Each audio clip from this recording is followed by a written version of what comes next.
And the Hangout is live on air. Here we are. Woo! Oh, so welcome everyone. Mhm. Today I am here with Miss Megwyn White.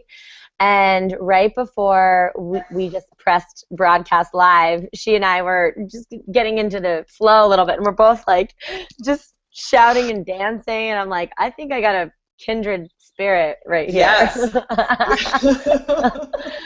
Oh. Oh, yay. I love Google Hangouts. Oh, it's so fun. It feels Yeah. like you really feel the energy of the person that you're connecting with in such a big way. I'm very Yes. grateful for it. Yes. So we are talking today about the power of forgiveness, and I had reached out to Megwyn because she has such powerful work that she does in the community and in her tribe and in the collective community around embodiment. And she, to me, Megwyn, you represent somebody that is just like really just connected to all kinds of very empowering forces that live inside of us, like our primal energies, our inner artists, our emotional freedom. And so it was clear to me that I thought you'd have some really beautiful insight on this conversation around forgiveness that can often be so like just super, super heavy and something that holds a lot of energy for a lot of people.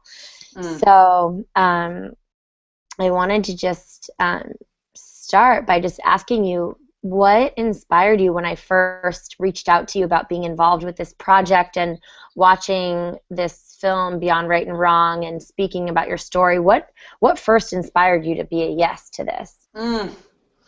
Um, Everything inspired me to be a yes to this. I think that work around forgiveness and specifically around just like really freeing the emotional body to be fully expressed and experienced, and that it's not as scary as we might think to begin exploring, confronting some of these darker emotions or some of these things that may have happened in our past, which feel like they haunt us, perhaps can actually be layers to our own empowerment.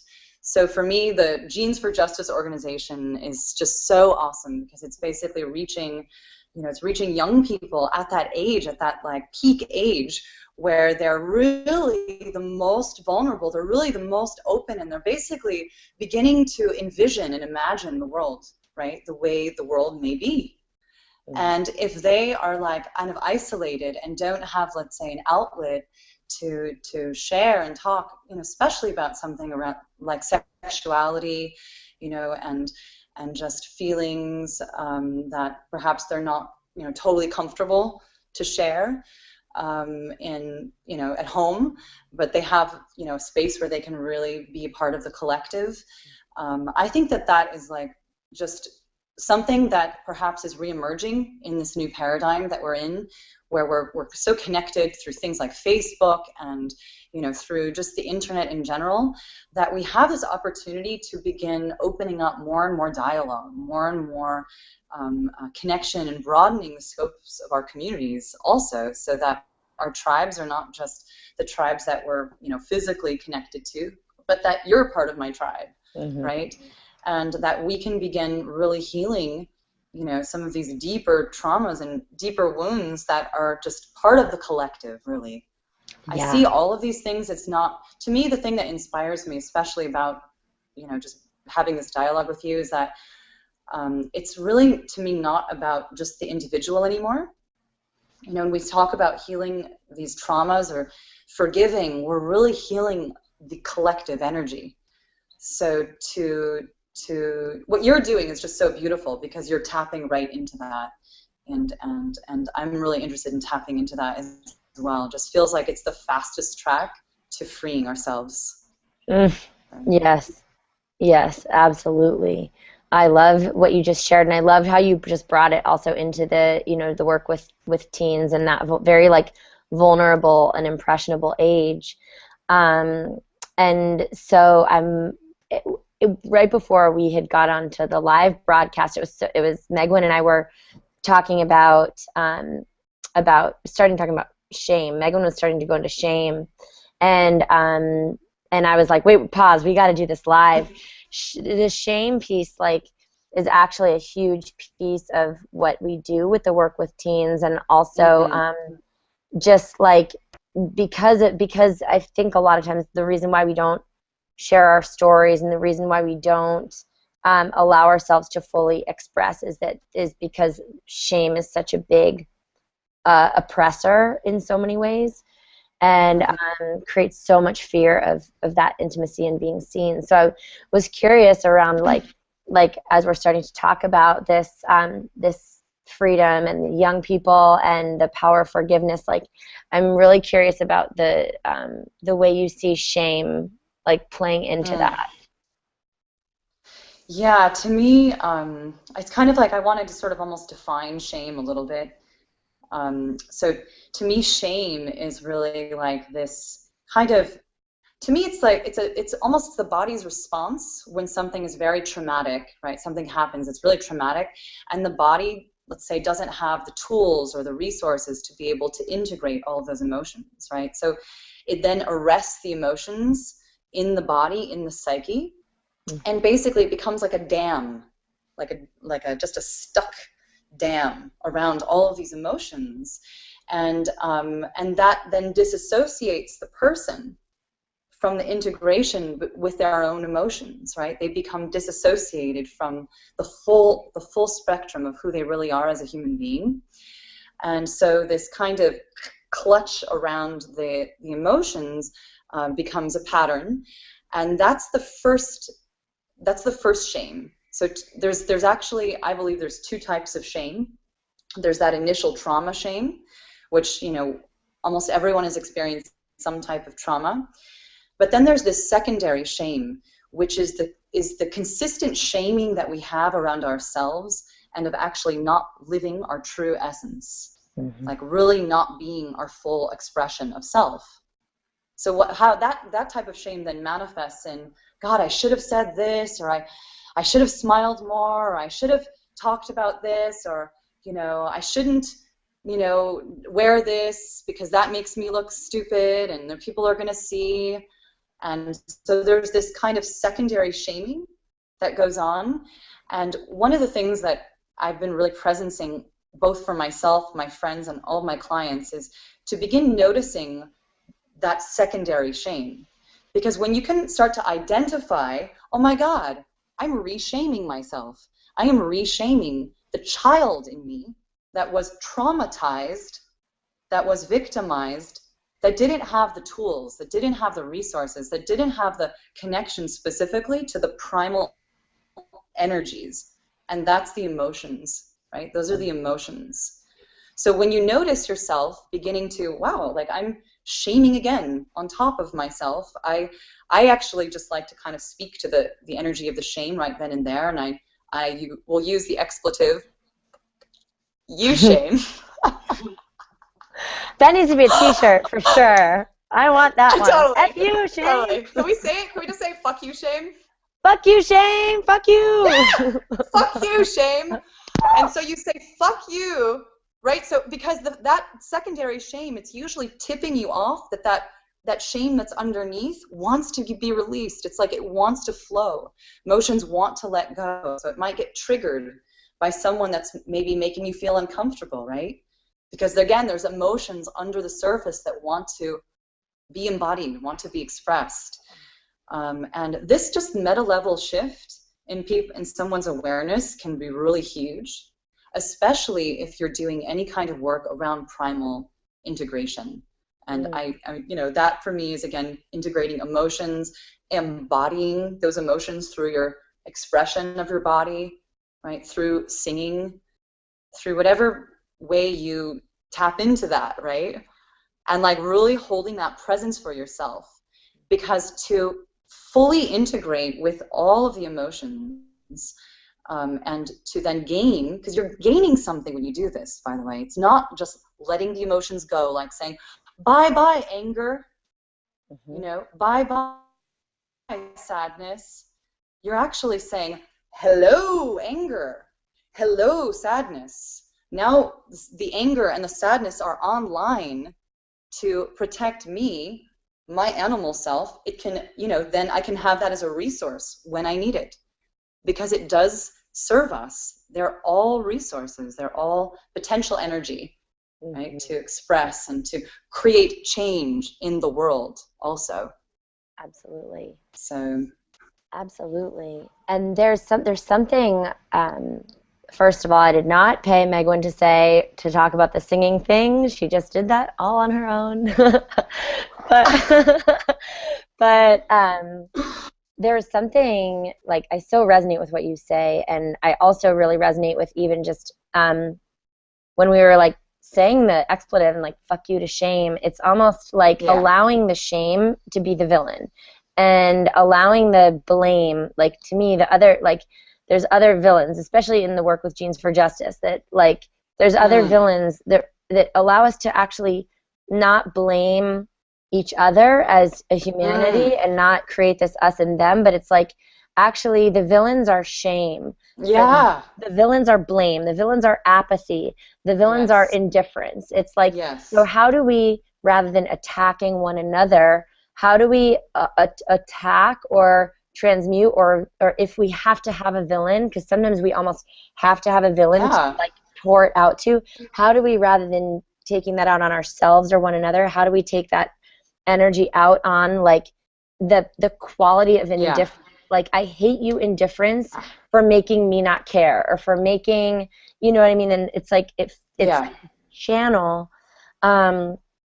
And so I love even just that, cultivating that energy of the like, bringing all of that out of the body into there's actually a space to hold that, and a space to address that, and a space to, if we need to create a villain, like, let it be not about another being with a heart and a soul, but actually about an essence that is not serving anyone. Oh my God, I love the way you framed that, and I wasn't really thinking about this kind of idea of the villain, but I think, it's absolutely true, because these emotions, they need to be fully embodied, right? So they want to be expressed to something. So for me, a huge tool that I use is actually the voice, is actually really connecting primally to the energy of that, like first of all, to me, like, sometimes when I just try to get people to feel into shame and to feel, starting to confront and connect with that shame, just start to connect with the sound of just like, because that's shame. Shame is that, like that dirty shit that's kind of way deep in the back of your throat, right? All the way down. It's the stuff that you hide. It's the stuff that you're, like, storing, right? That your jaw is clenched, and you're hiding all of that stuff in the back closet of your throat. So for me, it's like just really getting in touch with that kind of primal energy, that like really like releasing and reclaiming what's yours, like really reclaiming what's yours. And that also ties right into orgasmic energy also. So as we reconnect with the full feeling, the full connection to our sexual center, and for those of us that have had sexual wounding or sexual trauma, there's oftentimes literally the tissue there, the energy of that part of the body, and may be locked and disassociated from. And so you'll see that, for instance, let's say with a woman that's pretending to have an orgasm, she'll kind of go into the and she's really, like, holding and not really locking in, and not really dropping into the emotions, to allowing herself to be raw through her face, like ugly, literally allowing herself to be embodied and be fully expressed in the sadness and the pain and the anger. Because guess what? When you start connecting to that sexual center, you're hitting the, like, key points of those emotional currents of energy.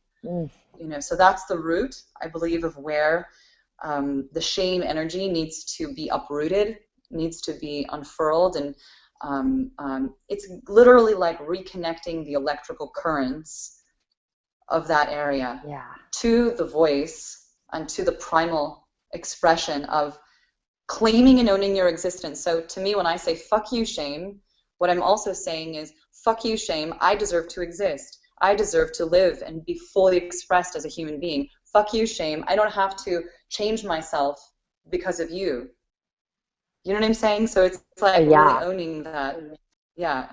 Oh, yeah. And in that, it's like in reconnecting and reintegrating, we get to claim everything that's alive all along that entire spectrum in that integrative process. It's like, it's so liberating because, I mean, that's one thing that I notice a lot is just like almost gaps in the connectivity. Like there's might be expression here, there might be expression here, there might be expression down like in the yoni, in the core, but like for them all to be alive and thriving and playing and the breath being fully connected together, like just syncing up all those synapses is so powerful. Yes. I wanted to just kind of bridge also into even the project around forgiveness, like on this note, because part of the work, you've touched on a little bit about the sexual trauma and all that stuff. And one of the reasons that I really felt so grateful to be a part of the movement of that Beyond Right and Wrong is up to is because although the film didn't touch on sexual trauma in any of the stories, the stories that were captured all around the world were such deep trauma, like Yeah. almost unimaginable trauma, Mm. which is I think very, in a lot of ways, very linked up with all the whole spectrum around any form of sexual trauma. And I felt like what the message of that film was in terms of this allowing people to express and share these unimaginable traumas that are almost like, how is it even possible that a human being could forgive someone that killed their family members, essentially, like they were Right. all around that level of violence. Mm. um, and so I just felt like that message of what the film offers, and it demonstrates the resiliency of the human spirit and the courage and the power that we hold inside of us to forgive the unforgivable and to allow the grief to or the anger to be felt and also to be not Mm. let go of, but like transmuted into something else. Yeah. And so I wanted to see from you, I know you got to watch the film, and I'm curious with, just with all of your tools and all of your wisdom and even your own personal history, what was it about the film that touched you or made you feel like, wow, this is something that people need to see or connect with? What was it about the film? Mm. Um, hmm.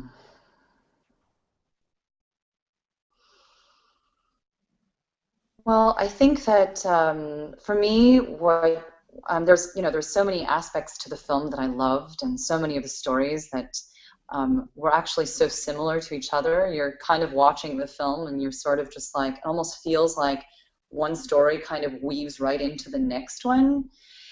And like for me, I think that the underlying message and the feeling that I get from the film is that we are woven together. We are woven together emotionally. So, the guy that's talking about, basically he's literally in prison because this man that killed his entire family is in his head all day long, all night long. Like, can't get this man out of his head. He's literally holding him. He's captive inside of this man's mind.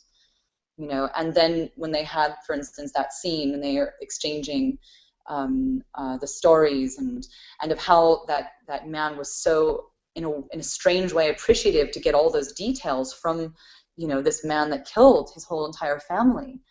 And then at the very end, when he said, "What would you say to my mother?" and he said, "I would ask her for money."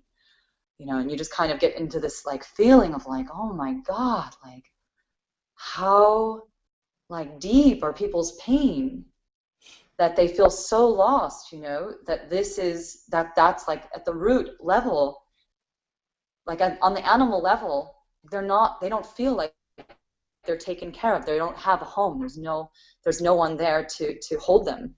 And then slowly, by the end, as he kind of moved deeper and deeper with this man, that man finally, you know, would express that forgiveness, and just to see his face, and just to see what I saw on his face was really an example of what I've been calling like embodied knowledge. Because what you saw on his face inside of that moment was literally a recognition of the reality, of like a little bit more of the reality, right? Like a new layer, a layer of the reality that I am here with another. I am part of something larger than myself. And so to me, the film portrays this empowerment around this kind of embodied knowledge of, you know, to share, you know, with you, let's say, if you wronged me in some way, how that made me feel, what that caused me, right?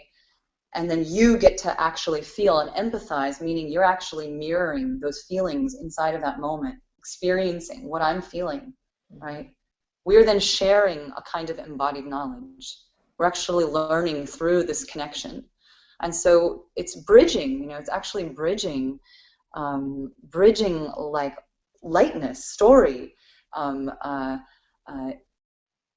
connectiveness, you know, it's showing us that we're really not as separate as we think. And it's the way that the way that we're going to bridge that is through softening this and allowing ourselves to become vulnerable enough to then become empowered enough to be human. Oh, Megwyn, I love the way you just articulated that, and it really, really spoke to, again, it's like so cyclical, you know, everything, like what you just spoke to, that was what you took away from the film, is the work of that I've tapped into with Genes for Justice, that I know that so many others are tapping into around these layers, and around, like, you can't just jump right into compassion sometimes for the person that, like, killed your family. Like, that's just Right. not the first, like, oh, you know, I mean, that's a very high level of development if you're actually able to just go straight to that. And I actually think that, I don't know if that's even, like, there's not very many humans that would sincerely be able to just jump straight into compassion without feeling the grief, and then the rage, and letting that flow through, and then the wanting to villainize and wanting to blame, and then and then evolving into maybe this feeling of forgiveness. Like, maybe the forgiveness is possible. Like, maybe what was happening in this person's life, or not even yet that, but it's like, what's possible in my life if I let this go, or if what's possible in my life if I forgive or allow myself to feel all this. And then it's like, then it can release into the compassion, and then it can start to be like, well, what was going on in this person's life? And then in some cases, we can even get to a place of, depending on where we're at, sometimes we can even get into a place of gratitude for an atrocity that's happened, or a trauma that's happened, because of who it's allowed us to grow to be, or what it's allowed us to feel in our life. That's like, but you would definitely never just like go straight into gratitude from an atrocity, you know? No. And I am wondering, though, with you, because you are such an embodied, connected being that I feel like has allowed this full range of emotion to happen in your life. I'm wondering if there's anything for you that's personal that's happened, that you've allowed yourself to go through those layers of the feeling of the whatever the raw emotion is, and then into the vulnerable places of the forgiveness, and then even possibly the gratitude. I'm wondering if there's anything that you can connect to that's like you've gotten to feel that full spectrum. Yeah.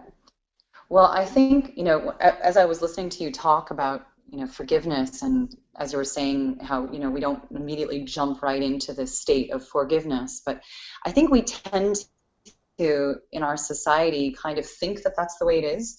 Like, oh yes, I've forgiven, you know, and I think we miss out on a lot. when we just think that we've forgiven. Yeah. Because I kind of started having this image of it. It's like, okay, so if shame was this kind of web, like contracted thing around a multiple layer of emotions, or a multiple spectrum, right, of feelings, then forgiveness to me, it's like I'm peeling off a little layer so that one of those emotions can then flow, right? Peeling off another little layer so that more of that emotion can flow, you know, so that it's actually a kind of, it's a little bit more of a process, you know, and because we can, again, miss out on quite a bit if we think we've gotten over something. And I did that for years around my own sexual abuse. I was like, oh yeah, I got over that. I mean, look at how I'm doing in my life. And you see, I'm, you know, I start to sort of observe what's on the outside. And I think, you know, I've gotten over it. But what has actually served me much, much more in my life is to look at it much more like this layering process. So for me, oftentimes it comes with, let's say, there's a connection with someone in my life right now that triggers some of these darker emotions, some of these feelings that I had as a child around some of the abuse that occurred with me. And so what I'll actually do is I'll work with connecting with energy of self-pleasuring, literally touching myself, like feeling where that core wound again was, for instance, around sexual trauma. And what I'll start to do is actually connect by finding it on my face, by feeling it in my throat, in my jaw, and on actually inviting like the energy of the emotion to come and be transmitted through an embodied practice. You know, it's like kind of like embodied praying, embodied prayer. So inside of that embodied prayer, what I'm really also saying is, I forgive you. I forgive you, the one that caused this sheathing around these beautiful emotions that never got to be fully experienced, you know. So inside of that whole process, that cycle, is then the feeling of self-loving, of actually being like, wow, I have you back again, you know. I'm getting all of you back again. And this has been so hugely helpful for me in life, because, you know, the moment someone's triggering you, the moment someone's making you feel something, right, then you can take back that power and that energy and actually go into the process of connecting to the root of yourself, to I love myself, and that's why I'm going to allow this emotion to be fully expressed, fully alive, and then aligned with my, you know, with my own being, with my own essence. And yeah. Thank you, Megwyn, for so gracefully sharing that. And I feel like that is so rich and so healing and such a powerful, important practice. Like, if I had one wish in this moment, it is that, like, every man, woman, and child who's experienced some form of trauma on their body, sexual trauma or any kind of abuse, that they can have access to that wisdom and that type of embodied practice of reassociating to their bodies with mantras of forgiveness and love.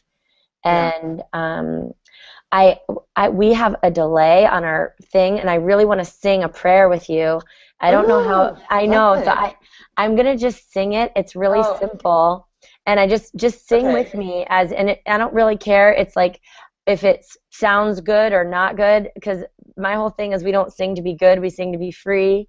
And I just feel like what you just shared is bringing this prayer up. So Love it.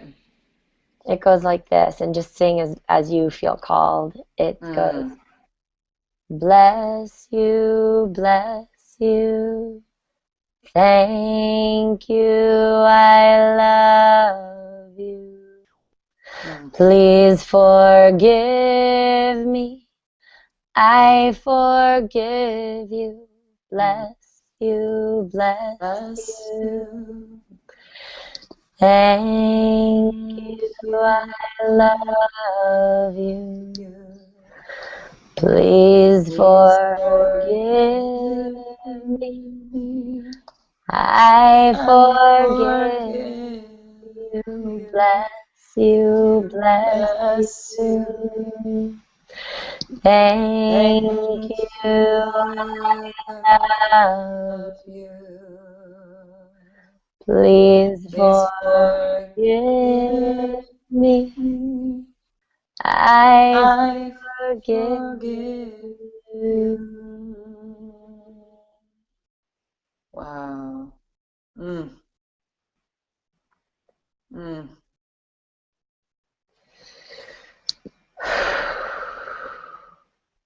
Wow. Thank you so much. Ah. Ah. Mm. Just had this vision of, as you are doing that practice, or as I'm doing that practice, or anyone listening feels called to explore that practice, like singing that prayer. Yeah. And there's, that's beautiful. Yeah. Yes, absolutely. Oh, it's wonderful. It's so beautiful. And I just want to say one thing. As we were singing that song, I kind of got a little embodied knowledge in that moment. And I kind of like had this recognition, and I have this realization of like, when you say, I forgive you, what was the last part? I forgive you and you forgive me, or Please forgive me, I forgive you. Please forgive me, I forgive you. And it's just like this thing of like really forgiveness, it's also freeing the other so much, right? Because like you're freeing the psychic energy. Like you're not holding on to that person, you're not carrying them around with you constantly, like it's just this like letting go, freeing up that energy. Oh, Wow. Such freedom. It's freedom and liberation, and it's like cleansing a psychic toxicity. Yes. It's getting to be the time to wrap up, but Megwyn, you have so much wisdom.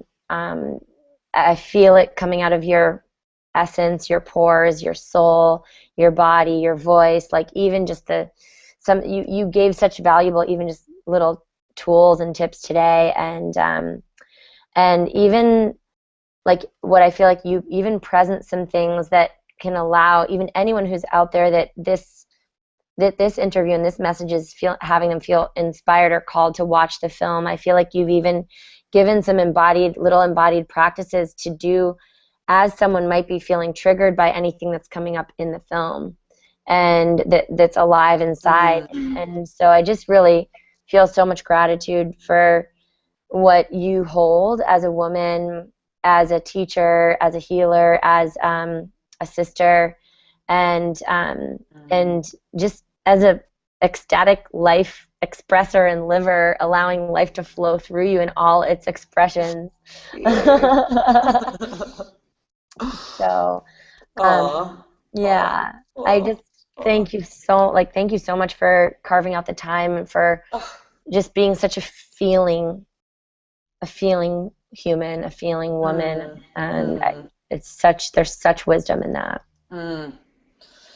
There is, and it's only the beginning, so we have these tools like to connect through the interwebs, and these conversations are really valuable. These are the conversations that are going to help us to come back to the empathetic language. Embodied language, it's really the language of empathy. It means that we're actually getting the energy of the sound, the energy of feeling back into our bodies and out of our heads. So as we as women come together more and more, and we start having these dialogues, and we can start sharing more and more of these tools that they could be used at any point of the day. It's just literally claiming your animal energy, your animal essence, your whole being, right? Your essence inside of the animal. So I love that, and I know that we'll be sharing these these videos, these interviews with our various communities. But is there anywhere that if someone's like, wow, I want more of Megwyn and some of this knowledge, is there anywhere that they can find you? I know you have a Facebook group. Is there anywhere that someone who's watching this that's like feeling it right now in their body, like there's some wisdom here that they might like to just experience? Is there anywhere that people can get a hold of you or experience more of this? Yeah, absolutely. I have a website. You can go to www.embody by Megwyn, Megwyn. And I'm currently also working on, I have a few now tools that I've created also for people. They're going to be basically meditation tools that people can do in the privacy and the comforts of their own home to really start embodying these practices, these emotions, and getting them to move through move through sound and through breath. And I also am doing a lot of work with people through the internet, actually, quite a bit more now, because it's really easy for us to connect. And actually, in some ways, it's actually easier to work through the internet. I explain it because when we have trauma, there's a kind of unconscious contraction that will happen when we are physical, sometimes when we're in live space together. So sometimes helping people with these embodied practices through the internet can actually be sometimes even more helpful or easier to connect to. And yeah, I'm excited to also create more group space, more interactive space through the Embodied Art Project. That is a underground group on Facebook where we're basically co-creating art together. We're connecting intimately through art and through the language of creativity as a way of really tapping into our true essence. Because, you know, everybody knows you can't really express who you truly are just through like words, right? Like it's through how we move, how we paint, how we write, and so I really want to bring back. I want to create a revolution of people feeling like they can be safe and liberated to be fully expressed and explored and yesed around their true essence. So, yes.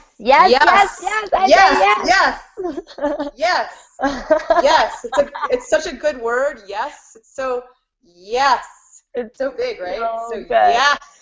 It's so good. It's so good. Yes. Well, I know that we have a lot personally of just so much similarities. I'm excited to explore more. Me too. And thank you so much for, just for all that you shared and for being a part of this movement this month during June to really like get the message of this film, get the message of this energy that's so healing and empowering out there. And and just thank you for being such a strong and powerful voice in this work that we're doing together.